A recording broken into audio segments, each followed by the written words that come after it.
انت فعلا تعرف نفسك؟ انت فعلا متصالح معاها؟ هل حقيقي ان انت فعلا بتحبها وفاهمها كويس قوي؟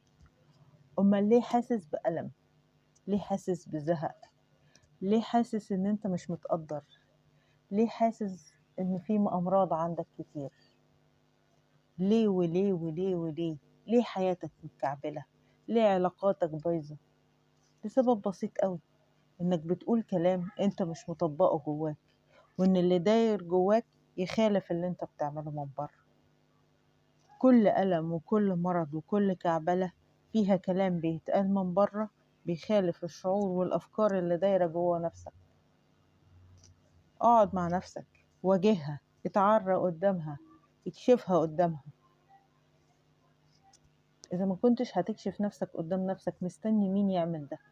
إذا ما كنتش هتدي وقت لنفسك تتكلم فيه معاها، مين اللي هيعمل لك ده؟ إذا ما كنتش هتصارح نفسك، مين اللي هيعمل لك ده؟ هتفضل عايش الجحيم لغاية امتى؟ امتى هتاخد أول درجات النعيم بإنك تطابق مشاعرك وأفكارك مع أفعالك؟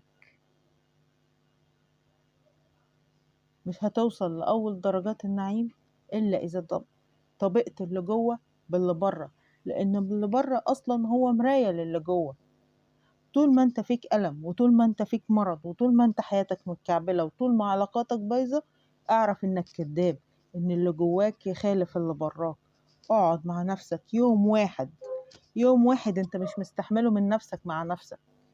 اقعد معاها يوم واحد وخد قرارك، اتصالح معاها، اقبلها زي ما هي. خلي عندك إرادة، خلي عندك صراحة، خلي عندك القوة الكافية للمواجهة دي.